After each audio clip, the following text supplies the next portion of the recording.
to episode 5 of the RavenCast. Special episode today because I'm proud to announce our new co-host, AJ. He is a commentary channel with wanting to come and move into the real world politics side and cover paranormal stuff and other stuff we talk about. So I decided to add him on the show. What's up, AJ? How you doing? Uh, I'm doing okay. That's good. And we got, our permanent, official co-host Niffler here, and we got Coldfire here with us, tagging along.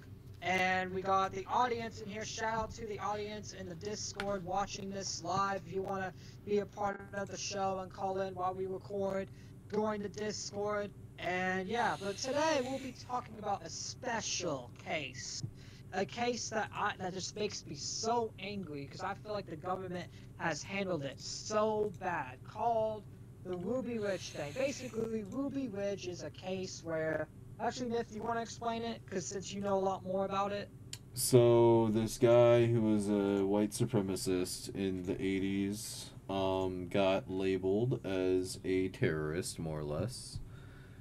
Got dragged into a police investigation. Not even a police investigation, but the police more or less basically kicked in his door, shot his wife in the head, killed the dog, killed his kids. Like, dude lost everything. And it was all done over... Yeah, and so the charge that he was originally on was a missed court date. That's what caused the whole raid. The court date was caused because at the time, they didn't have the gun laws that we have now regarding shotguns being sold or shotguns being cut off to be shortened and stuff like that. And so he cut off a shotgun barrel, sold it to a guy. Dude was a Fed and reported him. They arrested him, charged him for that, said that you side with you side with us against this Aryan group, or we arrest you and you face full charges, whatever. He said they knew they didn't have anything directly on him because at the time that wasn't an illegal action. At the time, gun laws weren't what they were now, and so they knew they didn't have anything on him. They were trying to use him against this group. It obviously fails, and so then they give him a case. They have him go to court or whatever, and they give him the wrong court date. He never shows up to court, so he gets a warrant for a missed court date, and then the government basically comes in, and it's just a fucking shit show, and it's a fucking mess, and it's sad. Dude's entire family basically wiped out in one day, within the span of a couple hours. And that's the thing, we'll be watching this, amazing documentary. This is actually a documentary that made me want to cover the case just because this documentary explains it in great detail and explains the case very well in a neutral perspective where anyone can give any opinion they want on it. And it is by the channel called Disturbing. I will link his channel in the description below, and for doing this great documentary. And yeah, Nif, you can go ahead and play it. Alright, I'll go ahead and start it up then. But yeah, the shit's just fucking sad, man. Dude This lost... shit is fucking sad. This shit is... A man named Randy Weaver, as he was suspected of selling a modified weapon and failed to attend court. The story is incredibly tragic, and much of what occurred could have been avoided if the proper procedures were followed. In my opinion, this case is one of the most fascinating I have ever come across. To fully explain the story of Ruby Ridge, it's important to explain the situation of the Weaver family. Randy Weaver was a Green Beret in the United States Army during the 60s. While serving, he met a woman named Vicky. The two fell in love and married in 1971. In the 1970s, the Weavers came to believe that the biblical doomsday prophecies were being fulfilled. In 1978, Vicky told Randy of a recurring dream. She explained that in her dream, she saw the end times and that she saw themselves together with their family on top of a mountain, safe from harm. The Weavers began. So basically, I think the government also like tried justifying like the reason why they used all this force because Randy had like weapons and had this ideology that the world was gonna end at every moment. So I guess they thought he was very like overly protective and violent. So and that's apparently that's what they said. That was Basically. used. That was the argument they used in court against him, which, I mean, anyone's gonna be violent and anyone's going to be fucking crazy if you're living out in the middle of nowhere with nothing around you and you're surviving off yourself and hunting and like bare minimum. That's honestly like you can't sit there and say that like he's crazy purely because of the environment. I mean, let's be honest here. Anyone can go fucking crazy. Anyone. That argument, that court level prosecution, towards the defense is a really hard thing to kind of shoot down in a court level because they can't prove someone's crazy or not. That's why the crazy throwing around calling someone crazy is such a easy thing to do, and it's really hard to actually prove a person's mental state because the mental state too, is like one thing I want to say too, just so everyone understands like my position on it is even let's say even if Randy was crazy, that's still, and I don't give a fuck at all. Like you want to say, oh, put yourself in the officer's shoes. Like, fuck the officer. They handled this wrong. But yeah, there's no excuse for them to kill a 14-year-old, to kill a fucking dog for just fucking barking. And there's no excuse for them to kill the mother, which is talked about later in the documentary. You can continue. So the thing about it though, right? Like what they can't really play, like this is the mid 80s. White supremacy was taking like fucking full strides in America at the time. Yeah. Radical anti-government beliefs were taking full strides, and like the reason that was occurring was because the drug epidemic and like the problems in the government that were rising at the time. A lot of people blamed the government for a lot of the problems that existed when they started to exist in the 80s. So keep in mind, like the 80s was a very not random, but it's a very more civilized time where people went from basically surviving like the fucking Great Depression of the 40s. Like there's people that were alive during like the Great Depression or the economic collapse and shit, and then they were finally like getting their freedom, having a house, developing their life, right? Like, and because of the government, you had all of that kind of downtrodden stuff occur. So a lot of people felt this way. A lot of people felt like, let's disconnect from society a little bit and live on our own. People done it for thousands of years. We can do it ourselves. And that's a notion that's still around today. Now, him being a white supremacist, I don't think that fucking matters at all in any of this, other than to...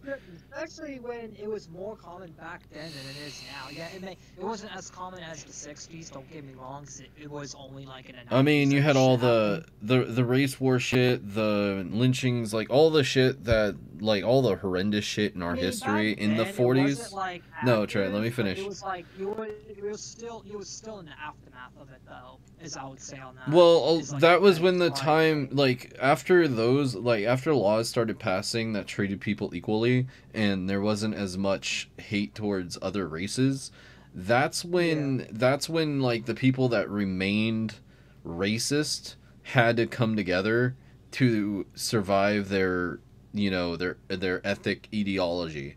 That's the thing. And like, so they viewed like those laws going in as an example of the government failing, because for the longest time they could just go and kill whoever they wanted. They could be as ruthless as a human being as they wanted, and now they weren't allowed to do that. So they had to come together, and that's kind of why white supremacy exists in the 80s. That's a big portion of it, because you had in the 40s you had parents teaching this shit to their kids. Like, oh, that black kid, don't hang out with him, he's bad. And like, so then it just kind of carried down through generations. And I think with Weaver though, I think with this family specifically, I don't fully Like, I'm not condoning the dude's fucking theology at all. I'm not condoning his behavior towards, like, however he No, not at views. all. Like, Yeah, like, I however he still, views like, other races is irrelevant to this, because this has nothing to yeah, do with no, a hate it crime. is. Like, and It I has just want nothing to to do with, like if this dude, if you told me, like, this dude got raided because he killed, like, 3 black people, yeah, they should have gone in guns blazing, but that's not the case. The case is he fucking bought something, or sold something, and then they didn't have a law against him for it, and they still fucking raided him. And he missed a court date and shit like that. It's like, it's so small. Yeah, that's stupid, honestly. Yeah, like, it's such a small I charge. also think it's just stupid that the fact that they try to claim that he's crazy just because he thinks the way he does. I mean, yeah, and that's the thing. It's like, Well, they did that to the Unabomber, that same exact plot line, and a lot of even people then, it's argue like, we're in whether America, like, just because someone has a crazy belief, it's like, as long as he's not going out killing black people and harming black Oh, yeah. people. well, Yeah. that's the thing. I Like, don't, look, I don't you- agree with his belief at all. I don't agree with it, but he's allowed to have it because as long as he's not like killing anybody and harming anybody, he still should have his First Amendment right to think what he wants, even if it's bad, even if I disagree with it and think it's stupid and evil. but like that. See, and that's harder to defend in terms of the Waco thing, because there were children being molested by the guy that was running the Waco. That cult was that cult leader was molesting children. He was beating children. He was a piece of shit, like, full out, but people still defended him. Waco's harder to defend, which we're covering Waco tomorrow on tomorrow's stage. So like, stay Yeah, tuned for but that. And then the Waco thing, they believe in a lot of fucking different religions, which was No. favorite, like, religion at all? their concept of religion was like a warped version of Well, let's Christianity. not derail to Waco. Let's save a lot of But that for tomorrow. we'll get into that tomorrow. We'll get into that on the next episode. But I just bring that up because it's easier to condemn Waco than it is the Ruby Ridge, because of the major differences between the two. You don't have children being abused. You don't have, like 100%, you know. 100%. Like, the Waco thing was like a crazy cult, so I understand why they would like be paranoid. But the Ruby Ridge thing was just a family, and they didn't have like a continued documentary, so continuing of these. We'll keep going. Yeah, continuing. I do somewhat remember the name Randy. I might have, So I you think might you have might like have looked read an into article. it Yeah, it was. before the Yeah, I recording, think. then. No, I think I remember this thing back in 10th grade when my teacher brought it up. I think we read an article about it. I can't remember well, but I do need to. What? Like, Yeah, a lot of people Fucking don't shit. know about it. It's kind of wild. Yeah. It kind I of. know about it until Nick told me about it. Like, Nick told me about it, and I was like, yeah, we definitely need to cover this Ganta shit plan. because, you know. They So I'm started gonna buying go play. weapons Okay. and learn Things how to sound live good to off me. grid without any electricity. Their fears of this impending apocalypse were soon cemented by a farming crisis and economic instability. This resulted in many farmers declaring bankruptcy and the industry becoming unstable. This lack of stability greatly worried Randy and Vicky, fearful that work would soon become hard to find. During this period, the couple sold most of their materialistic possessions and decided to take action to get away from what they saw as a corrupt society with a tyrannical government and an impending apocalypse. Plans were made to leave Iowa and seek a place in the mountains where they would be safe. In 1982, the couple found a suitable location that met their specific criteria, and there, Randy and Vicky built a cabin. The location was in a mountainous region called Ruby Actually Ridge kinda in smart, Boundary building a County, cabin away Idaho. from everybody. At the time, the That's couple why I moved was there thinking with their about 3 Old Town children, Sarah, Tennessee when I used to Samuel, live in and Tennessee. Rachel. Which I'm not doxing myself because I don't live there anymore. Vicky would later give birth to her 4th child, Elishaba, in a shed behind the So here's one of the factors, right? Like, you can't do what they did now because our economy is so bad. And that's caused by our own government, which is kind of wild to think our about. current economy? Yeah, like, so if you tried to live off the grid now, Yeah, I agree. you would never be able to do it because the hunting Dad's regulation. I don't mean to interrupt, but Dad's Bingo in chat says, Base, gotta head out. Early shift, nice show. Mike, come on if y'all want to do some cop watch videos in the future. I mean, we could do that. That could be something I'll talk to the crew about off air. We could do that, and if anyone like on YouTube wants to see that, comment down below if you want to see stuff like that. And yeah, I don't mind taking ideas. But yeah, that's Dingo. Appreciate you being on, watching, and I hope you have a good night. Anyways, you can continue. So, like, that's one of the things that got brought up recently, economically, is like, you can't do this anymore. And a lot of people wonder if it's purely because of the way the government, like, treats people that live like this. Wait, hold on, wait. So back then, it wasn't even a law to have to register a fire, like to have a legal firearm. No. Like firearms were completely legal. Not like they had regulations on weapon discharges. Like you couldn't have a full auto rifle, you couldn't own like they had regulations, but it wasn't what we have now, where it's like a firearm identification card, a firearm owner's identification card. You didn't have the switches, you didn't have the suppressor laws. I mean, so do you think like so what law did Randy Weaver break then? Well, they were trying to make the argument that he broke the private sailors law involving like sawing off shotguns, which at the time didn't exist, right? Like, so there was a law that got written let me finish. So there was a law in the 90s that got written in stating that shotguns couldn't be over a certain length. Right? So, like, if people sawed off their barrels below this certain length, and this is still in the law today, you would be faced with a federal charge. They tried to label that on him, but at the 80s, it didn't happen. They didn't have that law in the 80s, and then there was also no laws on private sales in the 80s, because firearms at the time were pretty big in America, and have always been big. But I think what it is I think that's what they tried to get him on first, was selling a firearm. But he legally could, because he actually had a seller's license, I think, or something like that. It's really it's really hard to find like. It seems like they just didn't like this guy. Like to me, like watching this. Well, there were feds and, in like, that. My conclusion. Hold on, let me finish, and then you can respond. Well, my conclusion was that they just didn't like this guy. They wanted an excuse to kill an entire family to test out their new weapons. That's just what it seemed like to me. No, what it was an excuse to expand the military, to expand the local government's budget for money. That's what it was. The 80s were rampant with police corruption, like politicians being corrupt. It was rampant with people like getting bonds towards departments purely for more money in their pockets. That's what was really rampant in the 80s, and it's probably still rampant now. The only difference is we have more portions of our government that monitors the spendings. Like there was a guy recently that got busted for over $500,000 that he stole from taxpayers. A sheriff. And he bought fucking extensive ass cars, renovated his house, hundreds of thousands of dollars worth of cars from like the 90s and shit. Like he had a full ass collection and shit. And nobody cared. Nobody paid attention to it and was like, that's weird. How could a sheriff afford a fucking $150,000 car? He's a sheriff. Of course he's making good money. It's like, nah, bro. And that's the thing. Like nowadays, they get caught. The whole family goes down. That was so hard. Yeah, I sent you the article, Triton. That shit was crazy. But Yeah, like, but nah. And I can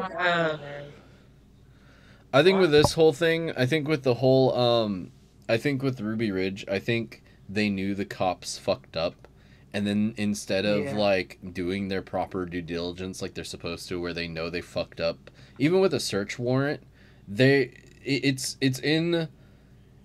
I don't know if it was written in the 80s, but I know now if you have a search warrant, they have to see the warrant.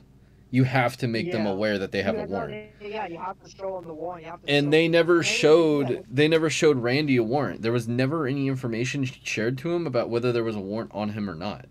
Because he never knew he missed that court date because they messed up the fucking dates that they sent him. I think this was all premeditated. That's just me. You can continue. I mean, to say it's premeditated is kind of kind of bonkers, but like you're probably not wrong, honestly. It's just I mean, too I'm not many. saying it is. I mean, you can continue playing, but like, I'm not saying it is 100%. There's just too many fuck ups look for at it to be not yeah, there's too premeditated. many, Yeah. that's my point. It's just too many fuck ups. But yeah, I could play it. Yeah, I got it going. Whatever. So I wanted to actually get to the good stuff, because this shit's just fucking insane.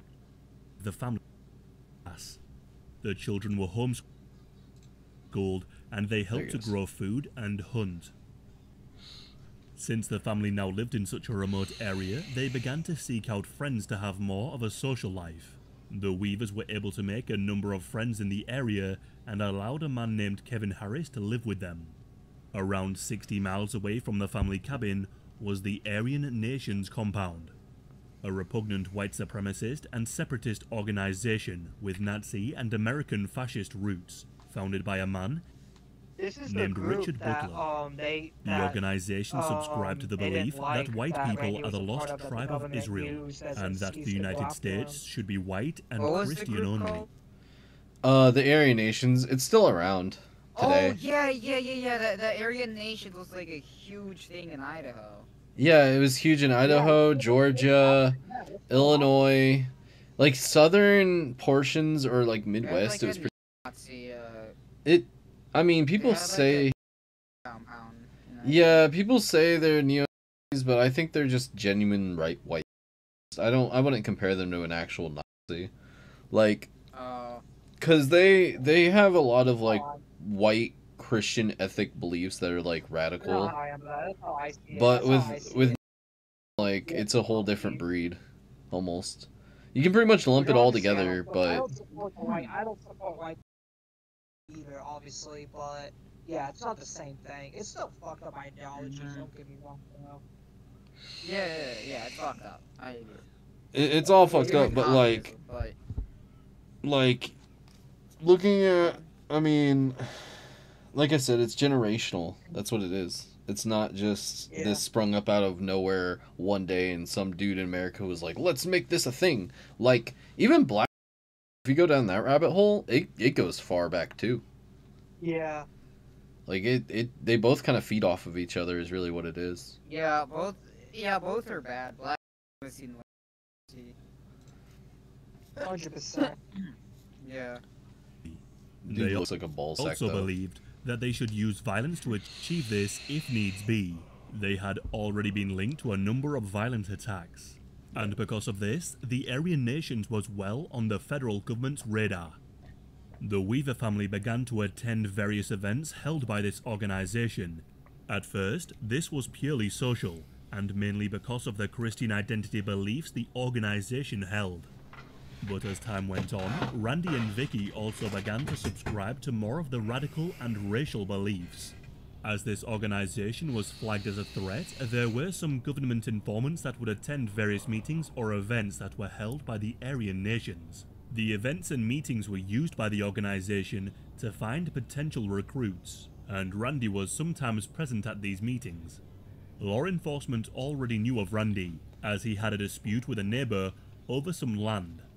This neighbor had contacted the police and said that Randy was part of the Aryan Nations, and that he was a dangerous person. The government informant attending these meetings clocked that Randy was a well-respected person in the Aryan Nations, and began to work to become close to him and gain his trust. After several months, this informant realized that Randy was struggling to make ends meet with his isolationist lifestyle, and saw an opportunity. The informant asked Randy if he would be willing to modify some shotguns for him, and after some convincing, Randy agreed. Of course, doing this is against... They just wanted something on this guy. This is why I think it was pretty... Well, technically, here's the argument, right? That's entrapment. That's why it doesn't work. You can't be like, hey man, do you want to commit this crime for me? And then be like, oh man, you committed this crime for me, time to arrest you. No, that's why it didn't work. Yeah. That's why that whole plan falls through, because they had a fucking informant be like, hey man, can you commit this crime? Yeah, it was entire entrapment, so they didn't actually get a charge on him for it either, because they couldn't. Yeah, and that's the thing.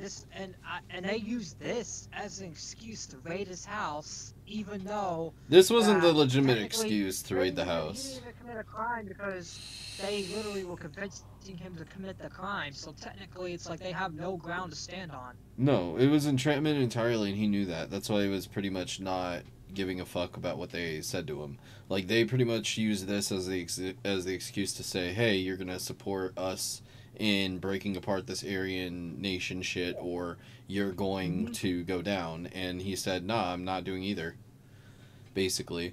And they obviously had no charges on him because of the fact that it was entrapment. And then I'm pretty sure when he got the court case, it was about this, but yeah, that court case wasn't going to go anywhere.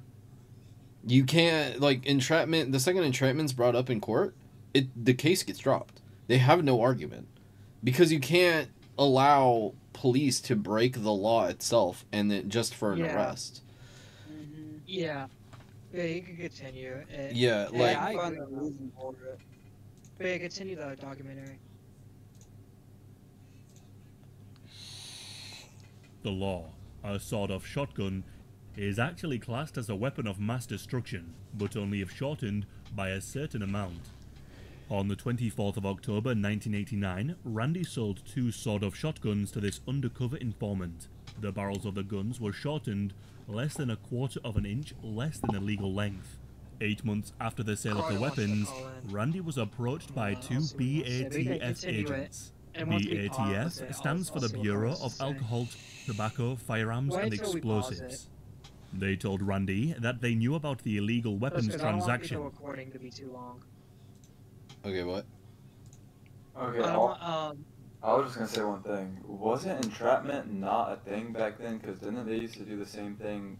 They would like get someone to sell them drugs and then arrest them back in those days. And then didn't they make entrapment after that or no? I don't know when they made entrapment. I'm gonna check it out actually. That's a good question. I'm gonna look at it.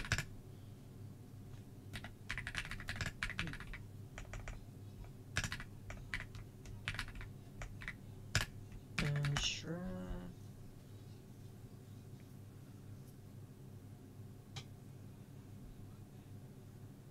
Uh,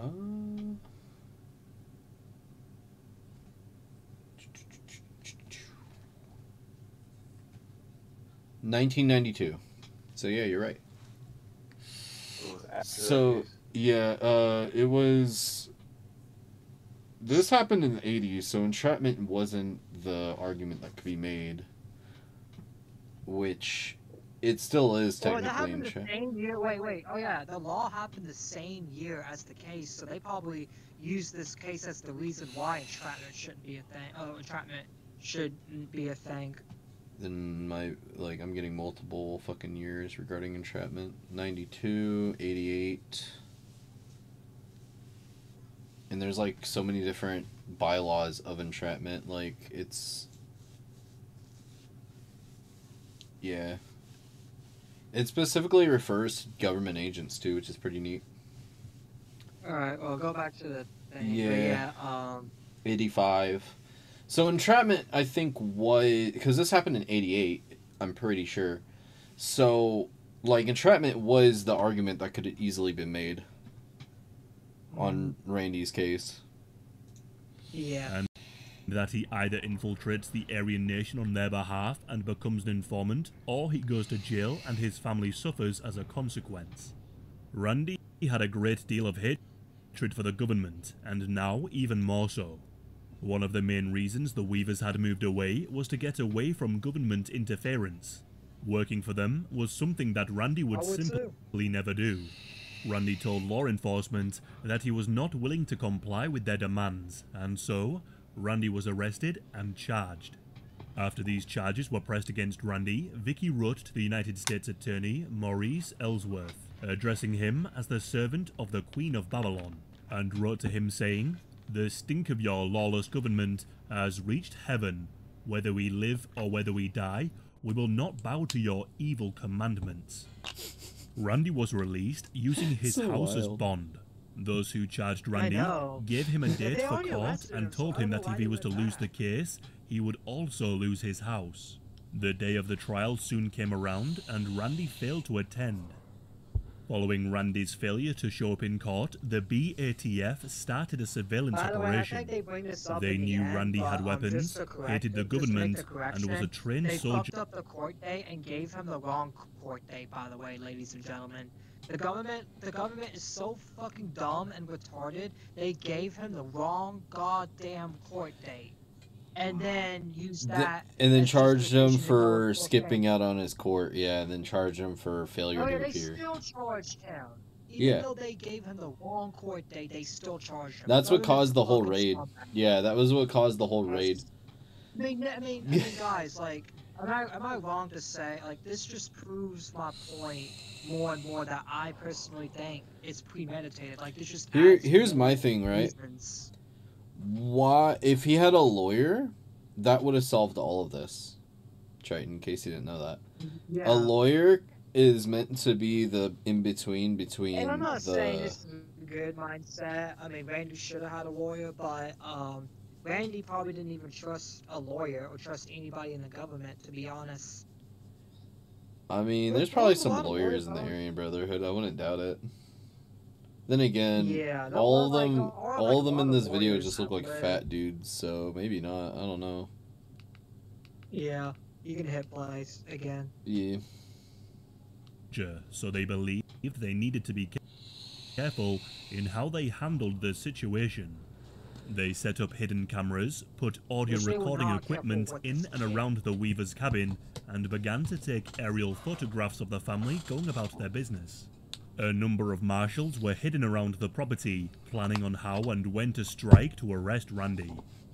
The media soon caught wind of the situation. An armed white supremacist family barricaded in a cabin on a mountaintop, refusing to cooperate with the police. The story certainly captured people's interests. The Weavers vowed not to leave their land. They relied on friends to bring them food and just stayed on their premises. On the 18th of April 1992, it was alleged that Randy had shot at a helicopter flying above his cabin. This accusation would later be used as a justification for what would soon happen. On the morning of the 21st of August 1992, law enforcement were conducting their usual surveillance of the Weaver cabin. This was the day the siege would begin. At the time of the siege, Sarah was 16, Samuel was 14. Yeah, so the pilot came forward and openly admitted that he had never been shot at while operating the helicopter. That was literally just thrown in there by some agent trying to label another charge on him, more or less. Or display a level of hostility. Even though this guy didn't even do anything wrong, they're just trying to put more and more and more and more charges on this. To be fair, like, I think because of the way our government's structured now, it's a lot harder to do this kind of shit, especially after Waco happened. I mean, you never know. They could do this shit under low key. You can't trust our government anymore. You just can't.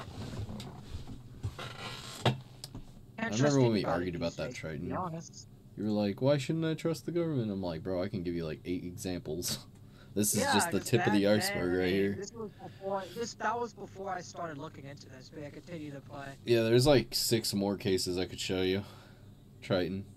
And we'll cover them. We'll cover as many cases as we want. I'll bring them up. I'll keep bringing them to you, and you can keep covering them. Yeah, continue so we can. Yeah, it's buffering. Rachel was 10, and Elishaba was 10 months. Kevin was also living with the family at this time. Randy, Kevin, Samuel, and Striker the family dog were walking around the property with their weapons, looking to hunt some deer. Randy separated from Kevin and Sam, and while Kevin and Sam were alone with the dog, they heard a noise coming from the bush.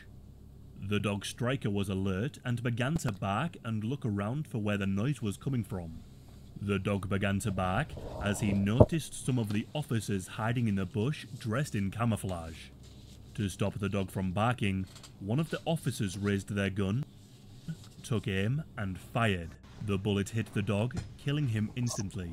Upon seeing his dog being killed, Sam shouted in anger, "You killed my dog," and began to fire into the bush where the officers were hiding, continue playing and the officers fired back. Sam was shot in the arm. He turned and tried to run away, but as he did, one of the officers fired a bullet into his back. Anyways, yeah, you can pause it. So, yeah, basically, oh yeah, hold on, I just want to say this. Yeah, so here's what they did. Because a dog fucking barked. They shot and killed a dog. And of course the kid's gonna, and after they killed the dog, they didn't tell the kid, hey, we're officers, hey, we're the police. That's what they should have done right off the bat regarding the search warrant. Yeah, they shouldn't have killed the dog. They shouldn't have been hiding in the fucking bushes. That's where it started wrong, when they were like, let's go hide in the bushes. They didn't even have police uniforms on. No, they had full camo on. Of course the kid's gonna know, because you literally kill this fucking dog. If someone kill my dog, I wouldn't care if you're or not either. Alright. I'll kill, like, I'd be sad. Alright, AJ, what were you gonna say? I would kill you. I'll kill your whole family. About this situation and shit? Horrible, like... man, bro.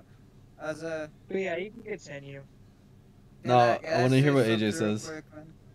As a dog owner myself, I'd be very sad and very angry at the same time. Would want to avenge my own dog. Like, 100%. I don't even. I like how y'all are like emphasizing the dog, even though like it gets way worse. I'm sorry, dude. I'm a dog owner. It gets way worse, 100%. Yeah, so AJ, this is the tip of the fucking iceberg. It's about to get way worse. Yeah, way worse. Way worse. I mean, look, Hold on, let's I'm not trying to have a. Triton, stop cutting everybody off. What, AJ? Right. I was saying dogs are pretty much like your own daughter or son. Oh yeah, wait till you find out what happened, Yeah. bro. It gets worse by a fucking mile. Oh no, not the dog. Mm-hmm. That would be sad. If the dog. What? Alright, so another point too, that I forgot to bring up was, even like after they shot Sam in the leg, right? After they shot the kid in the leg, and he was harmless, right? He didn't have the weapon because he was on the ground, like on his back. They still killed him, even though he was harmless. Yeah, like after he shot the kid, they still killed him, even though he was running away and harmless. Like, This is why they wanted to kill this family. Like they had full intentions on killing this whole family. Full intention. This is why I am somewhat anti-government, if I'll be honest. I don't think it's I wrong am to be. anti-establishment, but I am somewhat anti-government. I don't think it's wrong to be anti-government unless you're like literally like one of them fucks that are living in like a basement plotting like or some crazy shit. Like there's a line in the sand when it comes to being anti-government, and I know a lot of people that are anti-government with like a rifle and they're sleeping, they're fucking cuddling their rifle instead of their girlfriends. Like Honestly, man, I'm probably gonna buy a military Omni flag. I do have the American flag. I'll probably buy a Don't Tread Omni flag, bro. Yeah, I think there's a line in the sand when it comes to like being anti-government on things. Yeah.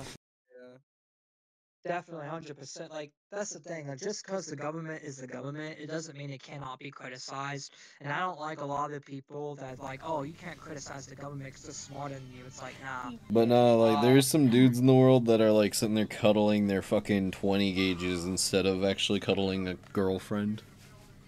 Yeah. I would say that's a bigger.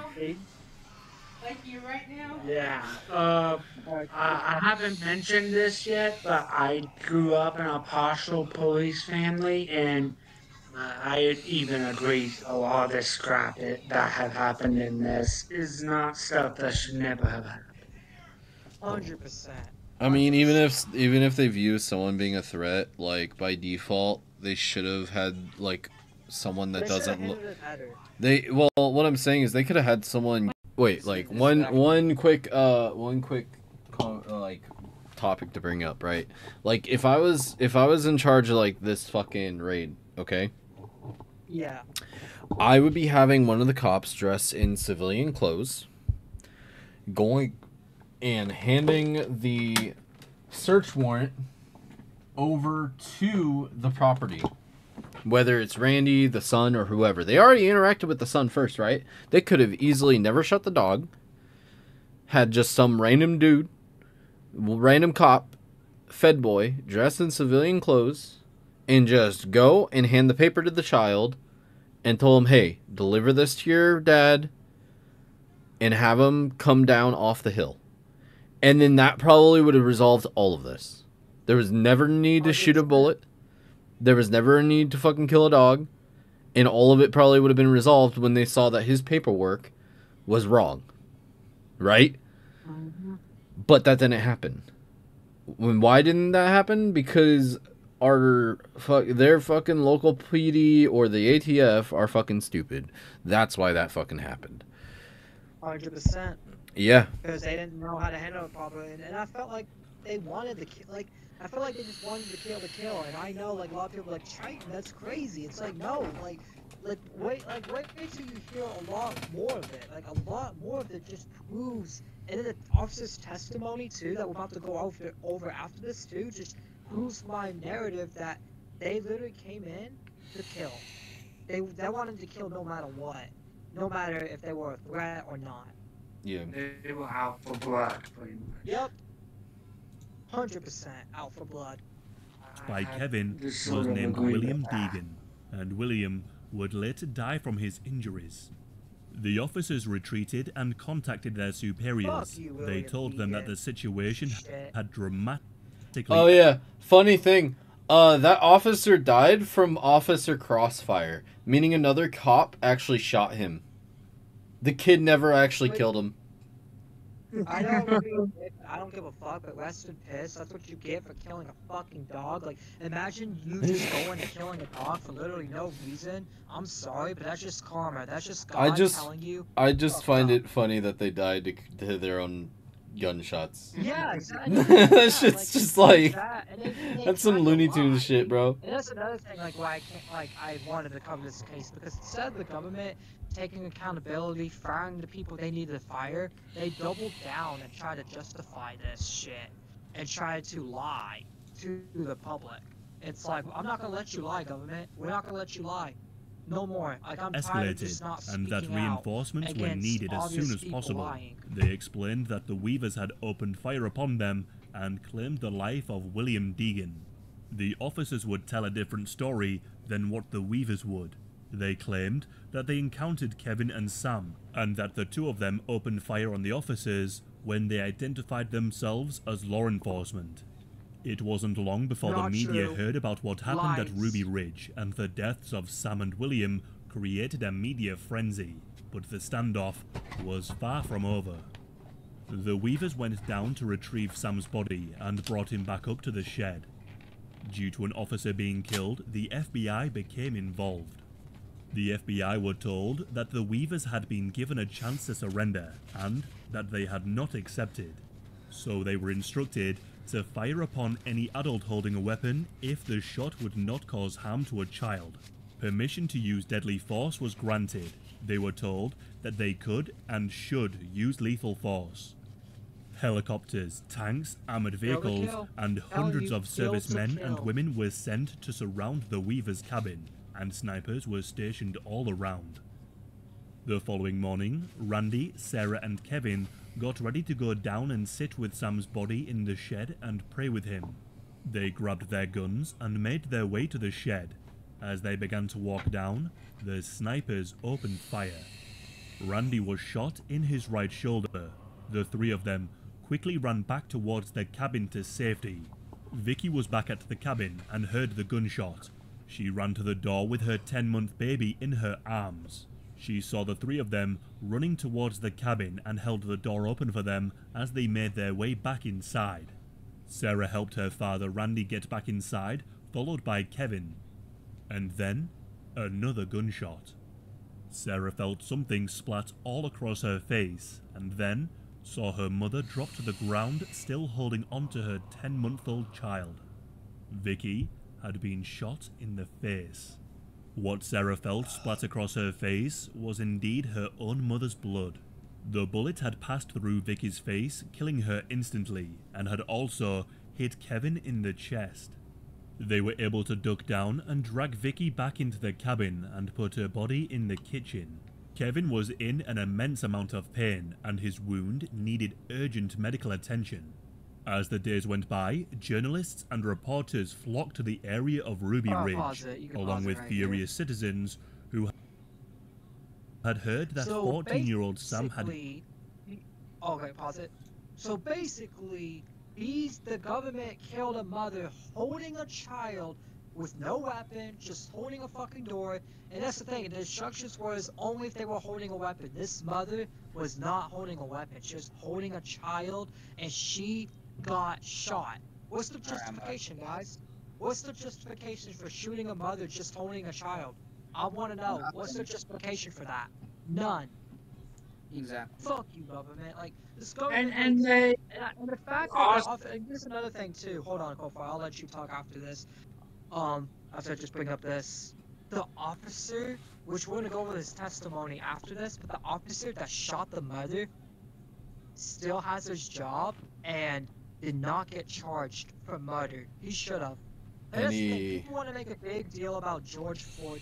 Black Lives Matter! Black Lives Matter! Yeah, what about the women? What about the women movement? Like, literally, an innocent woman got killed while holding her child and nobody gave a shit. We're supposed to give a shit about a crackhead named George Floyd? What the fuck? Look. Triton. The thing is that she's white and she's not black, and George Floyd was black. That's the real reason. That's just fucked up. Well, it's like, it's also the fact it was the fucking 80s and the police were just kind of gun heavy at the time. While at the same time, let me finish, Triton. Let me finish my point. Right. I'll speak first, but go ahead. While at the same time, right? Yeah, the mother was the same cop that shot this mother was also involved in Waco and did just the same, almost. Did just about the same. So, yeah. Yeah, because he's fucking retarded. And we're gonna go over his testimony after we finish this documentary. But even the testimony just fucking makes me boil. This guy should have been fired. He should have been thrown away in jail and locked the key, because this dude's a piece of fucking garbage human being for what he's done. Like, and that's the thing. I don't care. Like, no, there should be no defense for this. Like, is there any defense, any justification? Because I don't see any. I'd like to add on something to they specifically said in the video that officers are not to shoot if there would be any harm to any children. Oh, and that's she was holding a kid.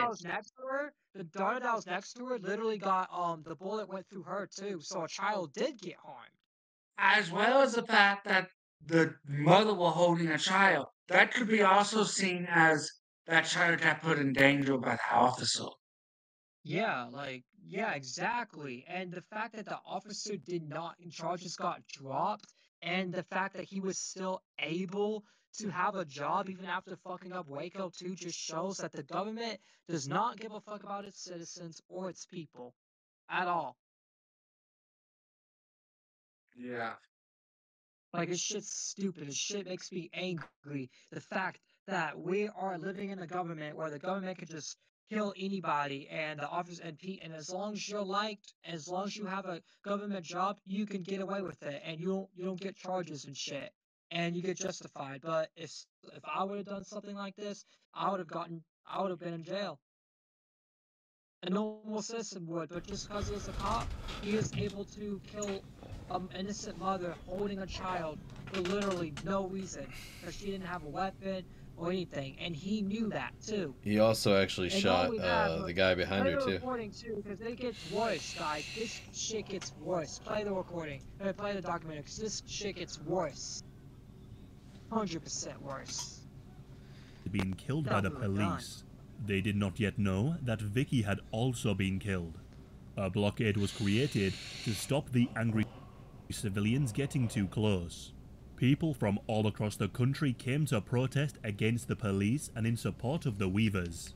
But the Aryan nations also wanted to capitalize on the situation.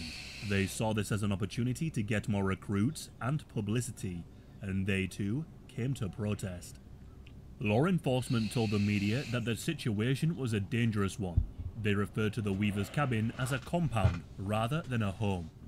They also spoke about the alleged incident where Randy had shot at a helicopter months prior to the siege taking place.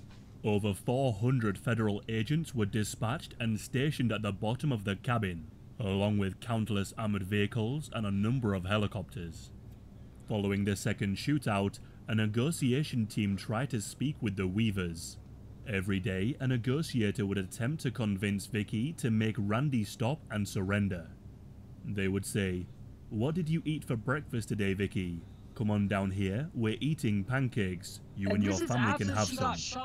Messages like this would be blasted through a megaphone towards the cabin in what was to the Weaver family an obvious attempt to rub salt into the wounds. The FBI would continue to do this as Vicky lay dead in the kitchen for a number of days. So yeah, that's another thing. So you know what this is? Do you know what this is, Triton? Fucking evil. No. What is it? It's psychological torture. That's what they're doing. Yeah. They're trying to break them. Exactly. Yeah, they literally were like, Vicky, come out. Like, and that's They were playing the fuck mother's is voice, up keep in mind, for? Triton. It wasn't even like some dude, Yeah, some they were interrogator. mocking her. They were literally. So not only did they kill her, right, for no fucking reason, they were also mocking her and fucking laughing about it. Yeah, they were using Like, that it. shit- They were using her voice from the recordings they had from the surveillance systems that they set up to get the father and get the kids all mentally fucked because they know their mother's dead, but they're gonna keep hearing their mother's voice as she's literally laying there dead in the fucking kitchen table. How the fuck does that? Do they even still have their jobs after that? That's 100,000% illegal. That's just fucking torture. That shit's just not allowed. It doesn't Like, matter you're literally- because you're let me not tell you even how, resolving the Triton. situation, you're just making it worse. Because by them labeling the home that they're in as a compound, it's no longer considered citizens. They're labeled as traitors, and because they're labeled as traitors, they don't get labeled as, they don't get their sovereign citizen laws and rights. Yep. That's why they That's so labeled it a fucked up. compound to remove any form of victim complex to the people they're attacking. That's why. Yep. Anyone that trusts the That's government, bad. that supports the government, would look at this and say, yeah, that's fine. Because it's not, they were no longer considered citizens at that point forward because they labeled it a compound. By labeling it a compound, you change the whole dynamic of the situation. Yeah. That's just so fucked up that the government has That- these fucking stupid systems in order to break the rules. Well, it's more of a psychological thing. Like, people can defend, like, it's easier to make the argument that, like, oh, they have every right to defend their home. But when you say, oh, they have every right to defend their compound, it sounds like they're fucking crazy. It sounds like they're a cult. It sounds like they're fucking out of their mind. Because why are they living in a compound and not a house when this was their house? It dehumanizes the situation. It dehumanizes the victims, and it makes it easier to make the press Like, it have seems to like the government just flip want- the script. It seems like the government just wanted like an excuse to just cause harm, and they want an excuse to. No, they wanted to test their new ammo, bro. There ain't no way they wanted to didn't test shoot. the new ammo, Like, they wanted this guy gone. Do you know what kind of round? Do you know what round they used? For What round did they use? what kind of round do you think Triton would go through someone's face and still nail someone in the chest behind them, and cause a carotid artery, a carotid wound? Something definitely strong. That's for sure. It was a 3-06, I'm pretty sure, which is a pretty common buck hunting round. But I'm willing to bet that it probably might have been like, I don't want to say it was probably a hollow point because I don't think the police at this time were using hollow points because that's used for body armor. But they labeled the house as a compound, right? So by them labeling it a compound, they can say, oh, well, we don't know if the people in this compound have body armor or not because, you know, they're criminals. These people aren't people anymore. They're traitors. And like, what do you do with traitors, Triton? You plan for the biggest weapons, you prepare for the biggest amount of arsenal you can get, and then you go in. Because they aren't citizens. They aren't people anymore. They're traitors. They're problems. They're against the government. They're not people anymore. It's like the same thing it's the same kind of argument with the mass destruction, the weapons of mass destruction in Afghanistan. An excuse to kick in the door. Yep. Yep.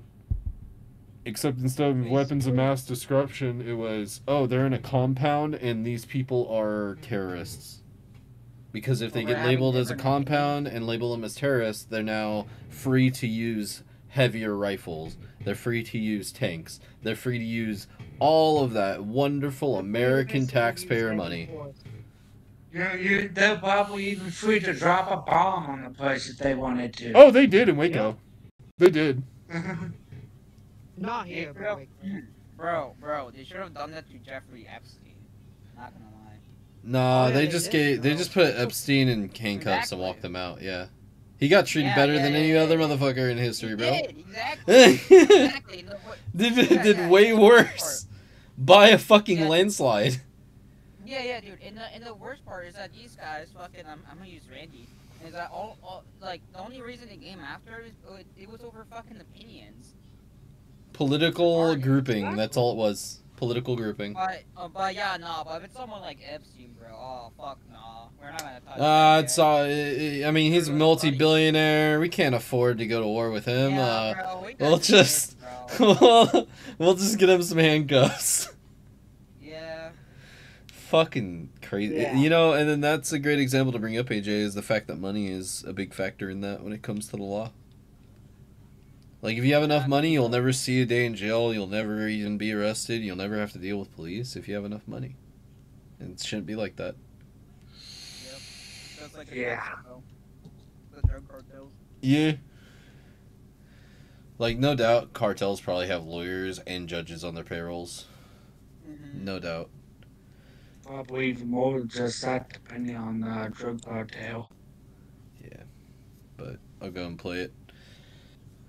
The agents would later claim that they didn't know Vicky was dead inside the cabin at this point, although they did have surveillance equipment around the cabin, so really, it's likely they could have known, or at the very least, they should have known. This of course infuriated Randy and the children.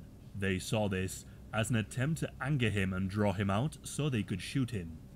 The FBI attempted to give Randy a mobile phone so they could speak with him and come to some kind of peaceful resolution. But if there was any small amount of trust for the government before the standoff, it had all gone now. Randy refused to cooperate. Kevin was becoming seriously ill. Randy refused and began getting Kevin some homemade remedy treatments, which he claimed was able to keep the infection at bay. 6 days went by with Vicky's body laying in the kitchen, and Randy and Kevin were both badly injured, with no sign of the siege ending anytime soon. That was until a man named Bo Wright heard of what was happening at Ruby Ridge and travelled there to be of assistance. Just like Randy, Bo was a former Green Beret and was sympathetic to the Christian identity movement. He was also somewhat involved in US politics. Bo wanted to help defuse the situation in a peaceful manner, and he believed he could work as a third party. He told law enforcement that he would go and speak to Randy on their behalf and convince him to surrender peacefully. On the 8th day of the siege, Bo made his way towards the cabin to speak to Randy. Randy told Bo that the officers had shot and killed Vicky while she was holding their child, and that he and Kevin had been shot and were injured. This information was soon shared with the media. Even more people came to support the Weaver family, shocked at what the government was doing. Sam's body was retrieved from the shed, and Bo was able to get a body bag for Vicky's body, and she was taken to a place of rest. Bo was also able to convince Randy to let Kevin be brought down the mountain to be treated for his wounds. Bo Greit was desperate to resolve things peacefully with Randy as soon as possible. The FBI had given him a deadline to make Randy surrender. They told him that if he failed to achieve this, they would launch a full-scale tactical assault on the cabin, which could result in the children being harmed or even killed. After 3 days, Bo was able to get Randy to come off the mountain after assuring he would get a fair trial. On the 11th day of the siege, Randy surrendered to the federal government. He told his kids to pack their things and that they would all leave the cabin with Bo. When the family got down to the meadow at the bottom, Randy was allowed to give his children a kiss goodbye and they were sent away to live with their grandparents while Randy was taken to jail. Randy and Kevin were charged and their trial would soon begin in April of 1993. A defense attorney named Jerry Spence was willing to take on the case for Randy free of charge. The defense aimed at discrediting government evidence and witnesses, and on the 8th of July, the jury had reached their verdict. Randy was acquitted of all charges except the failure to appear in court. It was decided Randy had committed no crime during the siege. He was sentenced to 18 months to 2 years in prison for failure to appear in court and fined $10,000. Kevin Harris was acquitted of all charges, including the death of William Deegan. Randy had already served 14 months by the time the trial ended and was released in December of 1993. This is retarded. Randy and his daughters filed a lawsuit against the wrongful deaths of Vicky and Sam. They aimed for $200 million. An out-of-court settlement was reached in August of 1995. The federal government awarded Randy Weaver $100,000 and $1 million to each of his 3 daughters. During the court case, the federal government refused to admit any wrongdoing. Despite being found not guilty, many still believe that Randy and Kevin are responsible for the death of William Deegan, and that if Randy had just cooperated, none of this would have happened. Following Randy's trial, a committee drafted a 542-page report documenting the wrongdoings of the government agents involved in the siege. The results of this report only resulted in some minor disciplinary actions. The sniper responsible for shooting Vicky was named Lon Horiuchi. Lon was charged with involuntary manslaughter, although for no reason, these charges were dropped and no further action was taken against him. The FBI and the US Marshals were also accused of destroying evidence.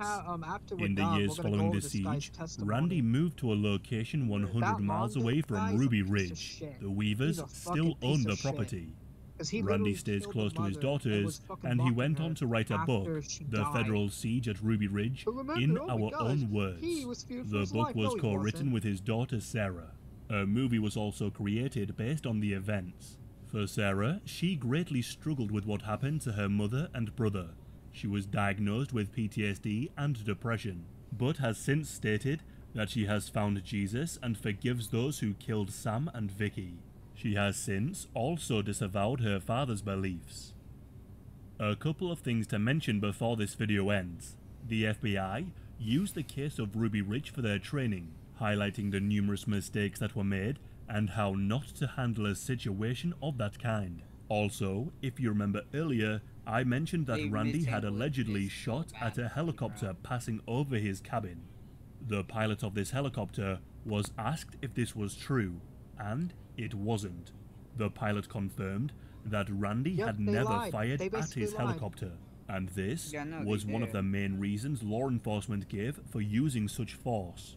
And on Monday the 24th of August, around 4 days into the standoff, FBI Deputy Assistant Director Danny Colson, who did not know that Vicky Weaver had been killed at the time, wrote a memo which read, "Something to consider. Number 1. Charge against Weaver is BS. Number 2. No one saw Weaver do any shooting. Number 3. Vicky has no charges against her. Number 4. Weaver's defense. He ran down to the hill to see what the dog was barking at. Some guys in camouflage shot his dog, started shooting at him, and killed his son. Harris was the one who did the shooting. He is in a pretty strong legal position." End quote. And during the trial of Randy Weaver, it was revealed that he had actually been given the wrong court date. Federal Officer Cal Richins admitted that while court officials advised him that Randy should appear for trial on the 20th of February 1991, he mistakenly told Randy that the date was the 20th of March. That's why he failed to appear in court, which ultimately led to the siege at Ruby Ridge.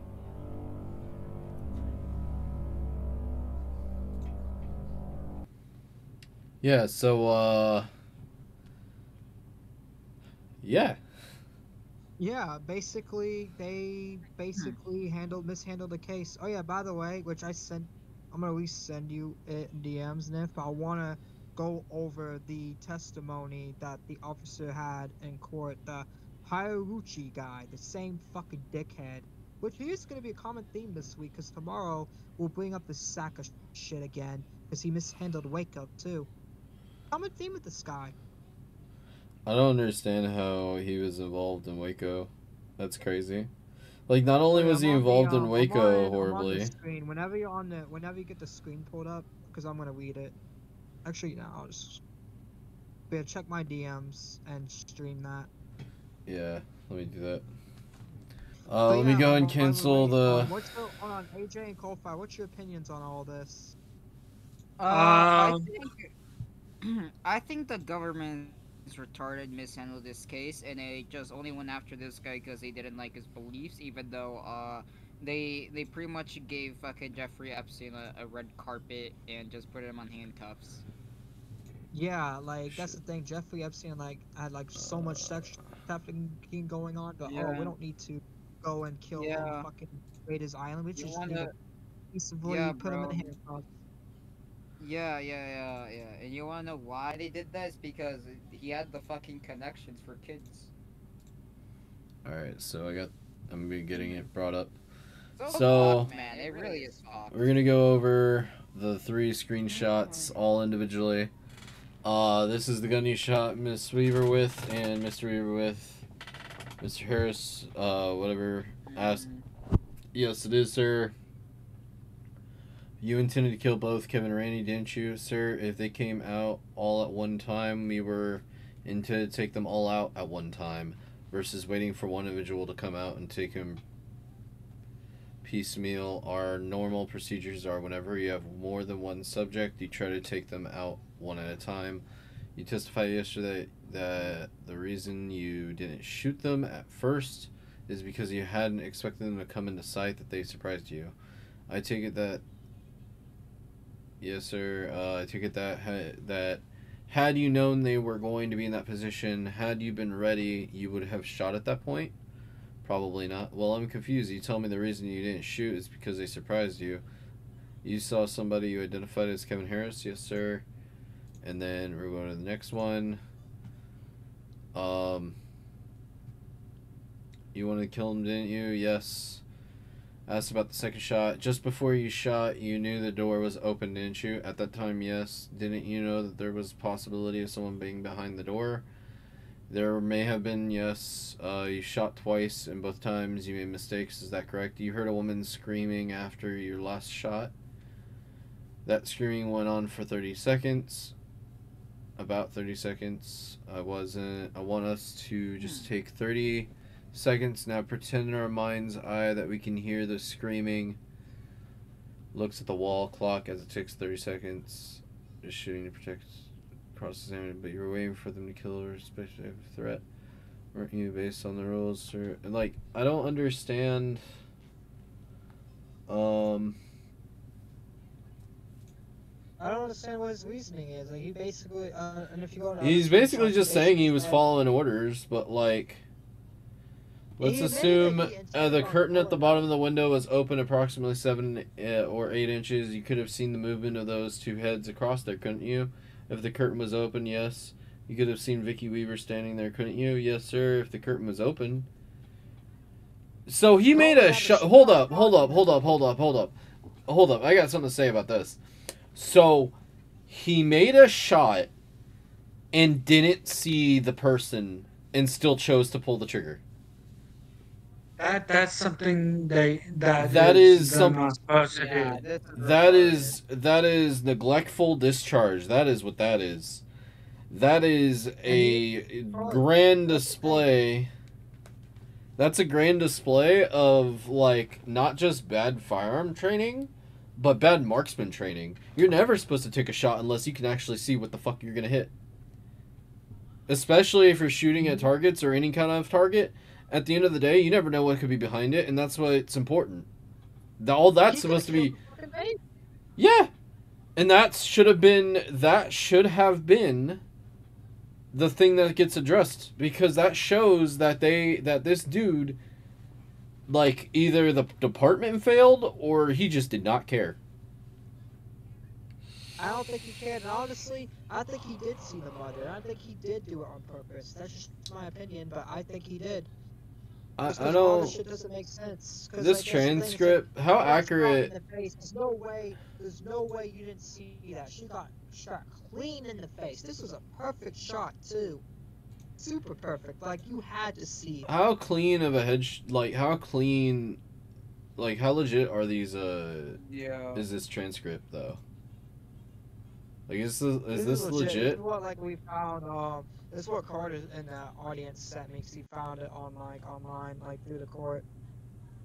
Damn, dude. This is, like, his, like, testimonies, and this is, like, the prosecutor's... How the fuck are you surprised? I'm not, I mean... No, I mean, I'm saying... I'm saying in the standpoint... Like, Triton, okay? Like, okay, put yourself in the boots of this shooter, okay? Like, yeah. You're informed there's multiple targets. You're informed to only shoot if you see a weapon or, like, an adult with a weapon. And like, you see this door open, or, like, you shoot through the window. You don't see the person behind the window. You don't see into the room at all. You don't know what the fuck you're shooting, but you make that shot. Why the fuck would you do that?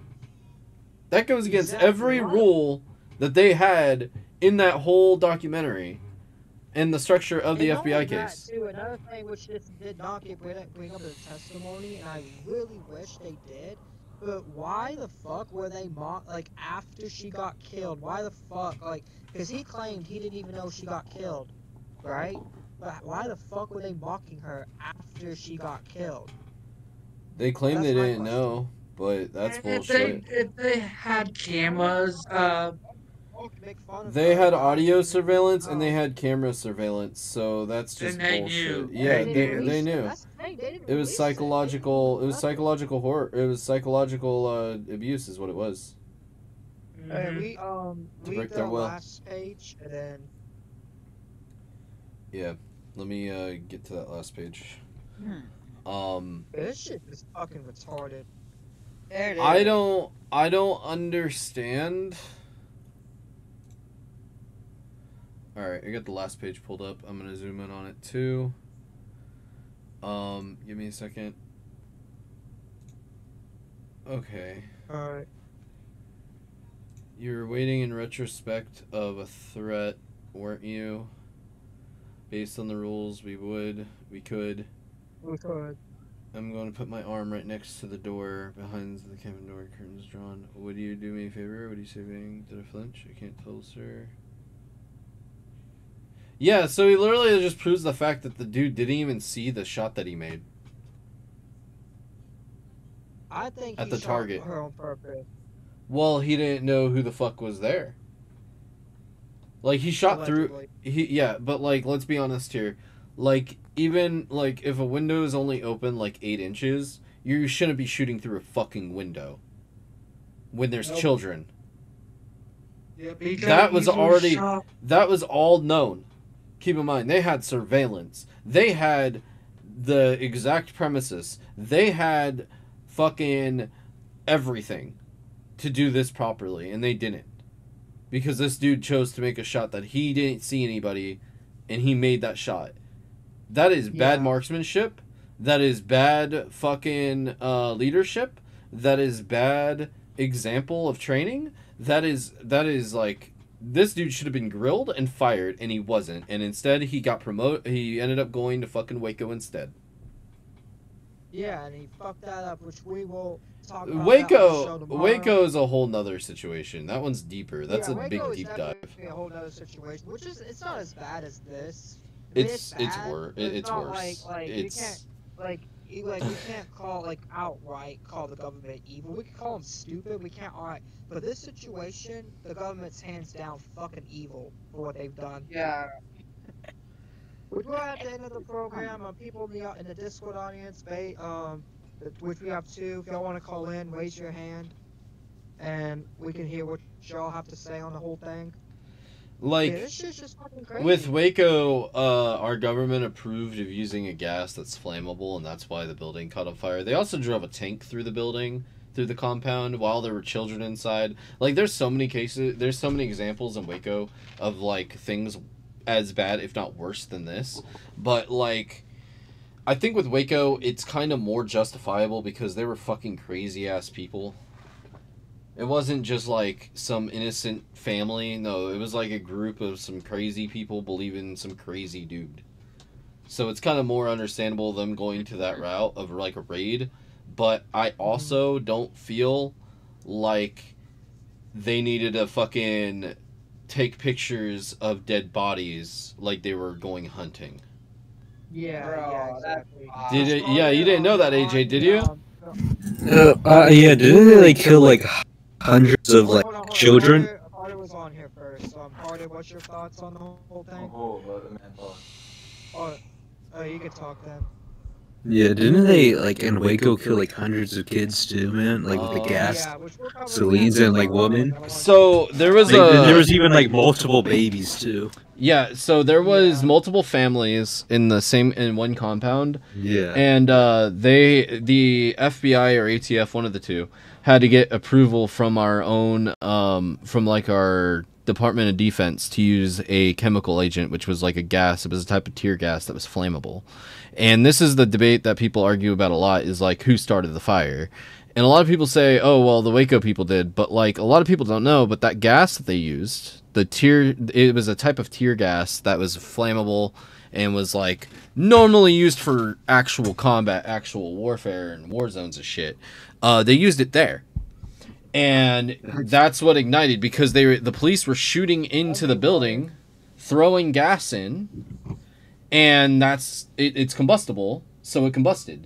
And yeah, like, I think like 14 or like 20 kids died, and like 15 or 20, like 15 to 13 adults died. Like, it was a fucking mess, and it was fucking sad. But the officers involved in that shit actually ended up getting let's not derail too much because we're gonna explain all tomorrow. Like, I'm just bringing this up because this is something that's, like, gonna be a part of it. They ended up taking pictures of all of the people that were killed in the siege. They took pictures. Oh, yikes. They were, like, posing with the bodies and shit. It was some fucked up shit. It's pretty disrespectful. Yeah. And that's where it's like, I mean, like, I can understand where the government's going in terms of, like, you know, they were crazy, they were a cult, they didn't need to do any of the shit that they did, but neither did our government on that whole situation. Yeah, exactly. But, like, what's your thought on The what? the Ruby Ridge, like the case with Income? Oh yeah, hearing about that, man, that's fucking insane, man. Dude, they just came gun blazing on a family, man. Yeah, for literally like no justification at all. Like they literally like had no. They should have just mailed them the search warrant. Because they didn't even have police uniforms. Like, and they didn't identify themselves as law enforcement. They just killed a dog, They killed a little boy. Yeah. The kid was running away too, so they shot him in the back. I'd like to Jesus Christ. a little bit. Yeah, why would you defend the fucking marshals? Bro, if you're a U.S. Marshal and you get told that because I don't know if they knew the full aspect of the situation, they just knew it was dangerous and they got given orders to hide out in the bushes wearing ghillie suits. And then when their position got given up, I think they freaked out, probably shot the dog. Actually, the cops ended up shooting each other in crossfire. That's why that one cop died. Yeah, but whenever they were getting shot at, I think they just shot back. But I don't think It was confirmed the kid never shot, actually. At all? No, he never did. Yeah, so they pretty much just shot like a harmless kid then. Yeah. Just because. The kid, yeah, that was one of the things, the documentary got wrong, like, in the actual, like, evidence and stuff, because, they did an interview with Randy Weaver, because he's still alive and shit, and he mentioned, like, oh, yeah, the kid never shot, and that's the reason they got the fucking money they got from the case against the government. Jesus. Because the kid never actually shot. They did ballistics and everything, and they found out that the two cops actually ended up shooting each other in crossfire. Well, yeah, but why did they shoot the kid in the first place? Like, that's just fucked up. Exactly. They panicked. They shot a kid for no fucking reason. I mean, I could argue, like, yeah, they panicked, but, like, I mean, it's kind of dumb. The dog makes sense, but not the kid. Okay, the dog. No, Hold on. Bro, if your position is good, I get where Carter's coming from. Let me speak for a minute. Yeah, because like the dog like sniffs out things, you know. One last question. Hold on. Carter, so why do you think it's okay to shoot a dog for barking? Because you're hiding out in the bushes and you would rather kill a dog than... Like, what if you're like hiding in the jungles, man? Like, if the dog was barking and giving you your position. Going towards him, he just fucking barked. That's Yeah, all. he was gonna stand there and keep on barking at him over and over again because he knew. Not the dog, man, dude. I love dogs. No, like the officer should have. No, they should have identified themselves immediately. At that point, they had no right to kill that dog. They had no right. They were U.S. Marshals, not officers. I don't give a fuck. They had no right to do it. They needed to handle it properly. I don't give a fuck what role they are. I really don't. And I don't mean to sound like rude, but this case is just passionate, and the government fucked up. Yeah, killing a dog is pretty bad, but I think killing a kid who's like literally running away from you because he's fucking terrified of a situation is a lot worse, man. No, yeah, like literally the kids. Both things are bad. Both things are bad. They could have just handled the whole case altogether better. I do have a quick question. The people who were in charge were the ones who really fucked up everything. Actually, like, if... Well, I kind of... Yeah, they just sound evil. The people in charge actually made an announcement openly saying that the only shots that should be taken are towards adults that are carrying weapons. But the wife was carrying nothing but a child. And died. The child, and then even the kid that was carrying a gun, I mean, got shot in the back. That was completely confirmed. Didn't they do that like after he got shot? Even if the kid did shoot and kill like a marshal, it was labeled as defense in the court case. Yeah, regarding Ruby Ridge. Dude, like, because they were unannounced and on the property. What else would you do? Like, what else would you do with like dozens of dudes surrounding around you, dude? Like special equipment, man. Like guns, man. Not only that too, but like the fact that the gun thing, like that Randy didn't like that. For one, they tried to entrapment him too, like the gun laws. Like he could have legally owned a gun. Technically, he broke no laws. He broke the law on the shotguns, but that was a part of the entrapment thing. By the way, I do got a quick question. To be fair, though, to them, entrapment laws did not exist back then. Actually, 88. They were created on the same year. Probably because of this case, not gonna lie. Yeah. Probably, most likely, like definitely. 85. Yeah, from like the outrage. Actually. Man. Yeah. Actually, 1932. The very earliest concept of entrapment, yeah. Mere solicitation to commit a crime is not inducement. The very first level of entrapment. Then it got revised over this case like 4 times over. So yeah, entrapment literally like saved his ass because of that. Because of 1932, 32, it came into play. Oh my god. In Sorellis versus United States. It's still just crazy that even though like it found out that he even got the wrong court date, that he still spent time in jail after his family just got killed and his life just got ruined. It's just sad. Honestly, it's just sad. Any other thoughts before we end the recording, y'all? Like, Yeah, I do. Yeah, go It's ahead. more of a question, really. Do- I don't know if these officers or whatnot that shot the dog and the kid, would they have had was silencers a thing back then yet, or no? Silencers are around, but they didn't use them. Okay, so no, these officers and whatnot would not have had them. I'm Probably pretty not. from what I was reading on the like actual transcripts or the actual like case files, they were not using silencers, so it was kind of just open and in. It was kind of like full raid tactics to where it was just kick the door, go. Okay, then what? Then that throws the whole idea of silencing the dog out Yeah, of the yeah, question yeah, yeah.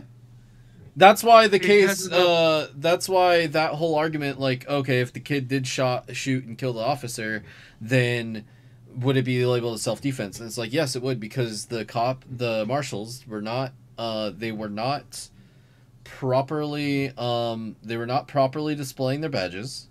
They were on property unannounced. They moved in aggressively, and the kid would have known no better. It is a child. And that was the whole thing, and like that's why the self defense, that was one of the things argued in there when Randy sued the state because of the whole Ruby Ridge incident, was the fact that the child, was the fact of that. So, like, All I can say is that this was pretty good though. yeah, like he ended up getting each of the kids got $100,000 or like I think $1 million, and then he ended up getting like 200,000 or something like that. $100,000 and the kids got $1 million. Yeah, and so like, but he still had to pay like a $10,000 fee towards the fucking missing court for missing a court date. Yeah. Which wasn't even like, I don't even feel like that charge should have stuck on him because the paperwork they gave him for that court date wasn't even accurate. Yeah, he shouldn't even went to prison at all. He shouldn't have went to jail at all. He shouldn't have 1 day in jail at all. Nah, but it's pretty crazy. Pretty crazy. I mean, this just shows you can't trust the government. But anyways, final thoughts, y'all. Anyone else? Anyone in the audience want to call in? Carter, you want to call back in? I only moved you in because you were muted. No, all I can say is it was pretty good podcast. So Shiro wants to jump in. Like yeah, I had fun talking to it. Or like is listening Shiro gonna be on topic? I guess, I don't know. I'm gonna assume so. If she's like, I don't want to. Like, if she's not, then there's no point. Because I don't want people like coming in off topic. We can just kick her out if she does get off topic. That's fine. I'm gonna go. All right, you have a good night. Yeah, you too.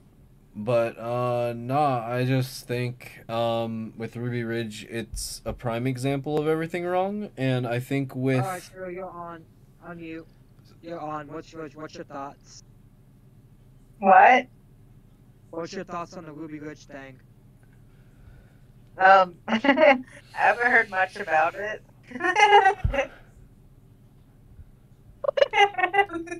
All right, Okay, Shiro. bye. See, told you we could just have her on for Anyways, like 2 seconds. If anyone else doesn't have any thoughts, but yeah, I'm gonna do the outro. Thanks for everyone for coming on. Really great show. Glad AJ, and shout out to AJ for joining in the crew. Glad to have you. And yeah, basically, fuck this Ruichi guy. And yeah, if you like the podcast, make sure you hit the like button, subscribe. If you want to be a part of the show and able to call in, join the Discord so you can see it live and you can be part of the show. Anyways, it's been me, your boy Triton. We will see y'all next time tomorrow. Peace.